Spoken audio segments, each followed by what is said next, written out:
کہ اب میں اپنے امام کے لیے کہتا ہوں جو تیرے در سے یار پھرتے ہیں در بدر یوں ہی خوار پھرتے ہیں۔ آپ دیکھیے جس آدمی کو 2 نمبر آدمی کو دیکھنا ہونا اس کے آگے اللہ کا نام لو، یا تو بیچارہ جانتا نہیں ہوگا تو وہ کوئی انکار کر دے، لیکن اگر جانتا بوجھتا ہوگا اور منہ پیچھے تو آپ سمجھ جاؤ یہ 2 نمبر ہے۔ اس لیے کہ اعلیٰ حضرت کا پھڈا کبھی 1 نمبر والوں سے تھا ہی نہیں، ان کا پھڈا تھا 2 نمبر والوں سے، اس لیے 1 نمبر والے ان کو اپنا کہتے، 2 نمبر والوں کو سمجھ میں نہیں آتا۔ سمجھ رہے ہیں آپ میری بات؟ کیونکہ امام احمد رضا نے ذات پات برادری کے لیے کام نہیں کیا، حضور کی ذات کے لیے کام کیا، حضور کی برادری کے لیے کام کیا، حضور کی نسبت کے لیے کام کیا۔ تو جس شعبے کے تھے اس شعبے میں آپ نے کام کیا۔ اب آئیے ذرا، مجھے فرمائش کی تھی ایک دوست نے، تو میں ذرا جلدی سے یہ چند اشعار آپ کے سامنے پڑھتا ہوں۔ مصطفیٰ جان رحمت پہ لاکھوں سلام میں اعلیٰ حضرت امام اہل سنت نے تقریباً حضور علیہ الصلوۃ والسلام کے فضائل میں 192 کے لگ بھگ اشعار لکھے ہیں۔ کتنے؟ اور انداز آپ دیکھیے، بڑا بڑا شاعر 6 شعر کے بعد ٹھس ہو جاتا ہے۔ یہ تو ادبیات کو اگر رکھیں تو یہ ادب میں تو یہ شاہکار ہے، ادب میں تو اعلیٰ حضرت کی ہر ناز شاہکار ہے، سلام تو شاہکار ہے کہ جس میں ردیفوں کا بدلنا آپ دیکھیے، یہ بیک وقت منقبت و نعت، منقبت بھی ہوتی ہے، ناز بھی ہوتی ہے اور سلام بھی بنتا ہے، قصیدہ بھی ہوتا ہے، غزل کا انداز بھی ہوتا ہے اور ناز بھی بنتی ہے۔ یہ خاص فن ہے، یہ تنوع ہے، یہ رنگ ہے شعراء کے، جو ہر شاعر الگ الگ لکھتا ہے سنبھل کر۔ امام احمد رضا اپنی ہر نعت کے اندر سارے فنون کو جمع کرتے ہیں اور کہیں کوئی پکڑ نہیں سکتا، اور جس لفظ کو لاتے بندہ ہائے ہائے کرتا ہے کہ ایسی تعبیر تو غالب بھی نہیں لا سکا، ایسی تعبیر تو داغ بھی نہیں لا سکے، ایسی تعریف۔ لیکن امام احمد رضا سب کچھ کر کے کہتے ہیں کہ نہ یہ طرز میری نہ یہ رنگ میرا، سب کر کے کہتے ہیں نہ یہ وفاداری ہے، دیکھیے وفاداری ہے کہ نہ یہ طرز میری نہ یہ رنگ میرا، یا رسول اللہ یہ آپ کا صدقہ تھا، یہ محبت کا انداز ہوتا ہے، یہ بولیے آپ کا صدقہ۔ سلام کے اندر فاضل بریلوی نے کیا کیا ہے؟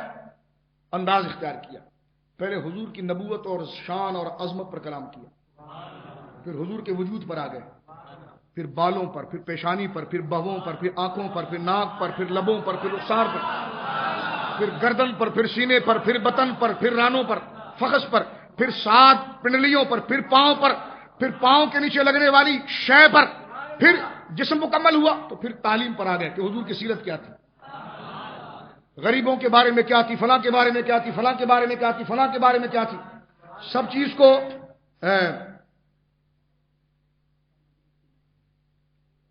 جو ہے وہ کیا تھی، یہ تمام چیزوں کو آپ جو ہے کہ وہ ذکر کرتے ہیں۔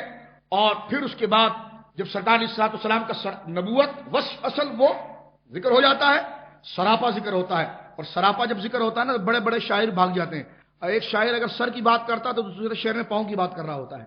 امام احمد رضا نے یہ نہیں کیا، حضور علیہ الصلوۃ والسلام کے گیسو مبارک کو پہلے شعر میں لیا، پھر آپ کی جبین کو لیا، پھر آپ کی بہووں کو لیا، بلا تشبیہ میرے ہاتھ اس لائق نہیں، میں آپ کو بتا رہا ہوں، بہووں کو لیا، پھر آنکھوں کو لیا، پھر سرکار کی ابروؤں کو لیا، پھر داڑھی کو لیا، پھر داڑھی کا جو خط تھا اس کو لیا، جو قدرت کی جانب سے بنا ہوا تھا اس خط کو لیا، پھر گردن کو لیا، گردن میں جو نسیں خوبصورت نظر آتی تھی اس کو لیا، سینے کو لیا، سینے سے پھر دل کو لیا، دل سے پھر بطن مبارک کو لیا، بطن سے پھر فخذ مبارک کو لیا، پھر سیاد مبارک پنڈلیوں کو لیا، پھر سرکار کے پنجوں کو کف مبارک کو لیا، پھر اس کی انگلیوں کو لیا، پھر ناخنوں کو لیا، ناخنوں کی نوک کو لیا، پھر نیچے کی خاک کو لیا۔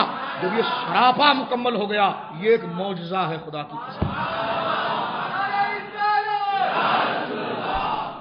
میں بڑے دعوے سے کہتا ہوں کہ کسی محبوبہ کی بھی تعریف میں ایسا سراپا کسی نے نہیں لکھا جو اتنی پابندیوں کے مراحل میں رہ کر بطور سلام کے امام احمد رضا نے حضور کے لیے لکھا صلی اللہ علیہ وسلم۔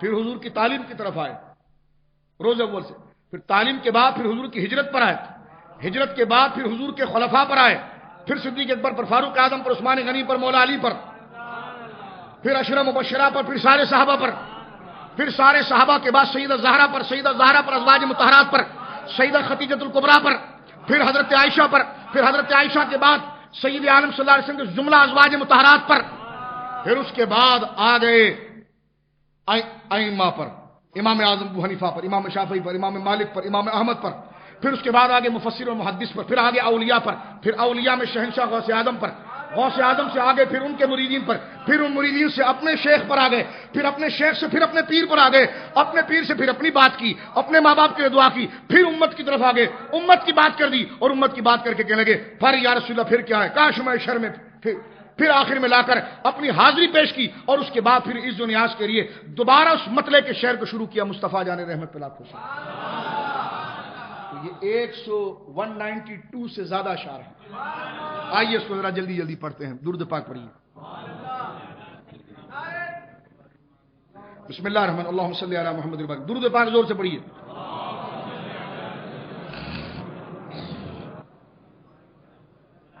السلام علیکم. مصطفیٰ جان رحمت پہ لاکھوں سلام، شمع بزم ہدایت پہ لاکھوں سلام، میرے چرخ نبوت پہ روشن درود، گل باغ رسالت پہ لاکھوں سلام، شہر یار ارم تاجدار حرم نو بہار شفاعت پہ لاکھوں سلام، شب اسرا کے دولہ پہ دائم درود، نوش بزم جنت پہ لاکھوں سلام، عرش کی زیب و زینت پہ عرشی درود، فرش کی طیب و نزہت پہ لاکھوں سلام، نور عین لطافت پہ الطف درود، زیب و زین نظافت پہ لاکھوں سلام، سرو ناز قدم مغز راز حکم یک تاز فضیلت پہ لاکھوں سلام، نقطہ سر وحدت پہ یکتا درود، مرکز دور کثرت پہ لاکھوں سلام، صاحب رجعت شمس و قمر نائب دست قدرت پہ لاکھوں سلام، جس کے زیر لیوا آدم و من سوا اس سزائے سیادت پہ لاکھوں سلام، عرش تا فرش ہے جس کے زیر نگی اس قاہر ریاست پہ لاکھوں سلام. الفاظ دیکھیے آپ، لاکھوں سلام.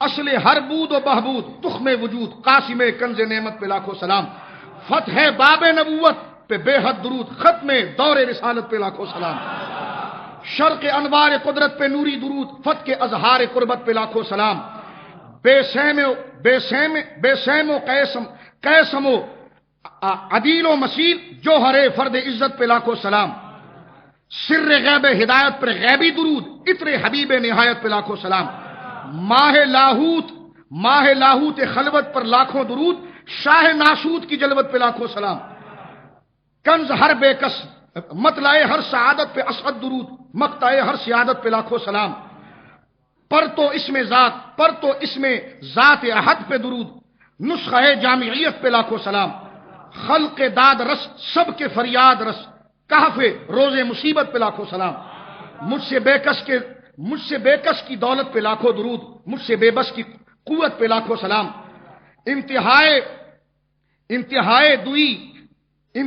دوئی ابتدائے یکی جمع تفریق و کثرت پہ لاکھوں سلام، کثرت بود قلت پہ اکثر درود، عزت بود ذلت پہ لاکھوں سلام.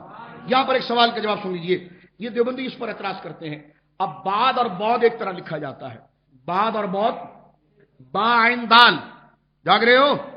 یہ وہابی اس وقت ان کو ملتا کچھ نہیں تو ادھر ادھر سے لاتے ہیں. اب کہتے ہیں امام محمد رضا نے تو یہ بڑی عجیب توہین کر دی معاذ اللہ. ہم نے کہا کیا توہین کر دی؟ کہنے لگے جناب انہوں نے لکھا کہ کثرت باد قلت پہ اکثر درود، عزت باد ذلت پہ لاکھوں سلام. ہم نے کہا یہ باد نہیں ہے، بعد ہے.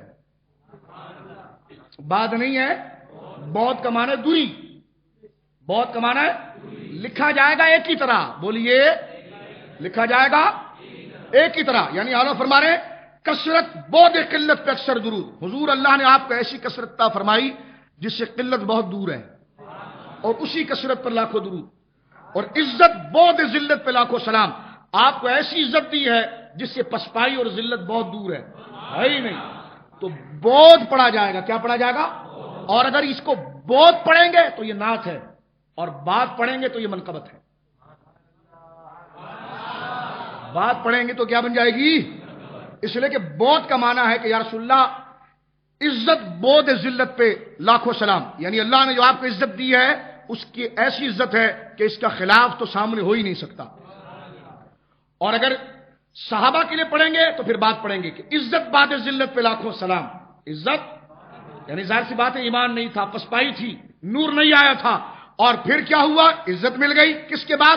اس ذلت کے بعد، اس رسوائی کے بعد، یا پھر لقد نصرکم اللہ ببدر وانتم اذلہ، اس کمزوری کے بعد عزت مل گئی. تو امام کا کلام دیکھیے کہ اصل میں اس کو پڑھنا ہے پیش کے ساتھ، بود ذلت. کیا؟ کیونکہ با عین دال، بعد بھی اس طرح لکھا جاتا ہے، بود بھی اس طرح لکھا جاتا ہے. بود پڑھیں گے تو نعت بنے گی. بولو سبحان اللہ.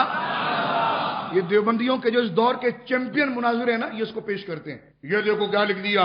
ہم نے کہا تم میں اعلیٰ حضرت کی کتاب پڑھنے کی سکت نہیں، تم ادائی کی بخشش کیا پڑھو گے؟ تو یہ بود ہے. اب آپ دیکھیے اعلیٰ حضرت کیا فرماتے ہیں. کثرت بود قلت پہ اکثر درود، عزت بود ذلت پہ لاکھوں سلام.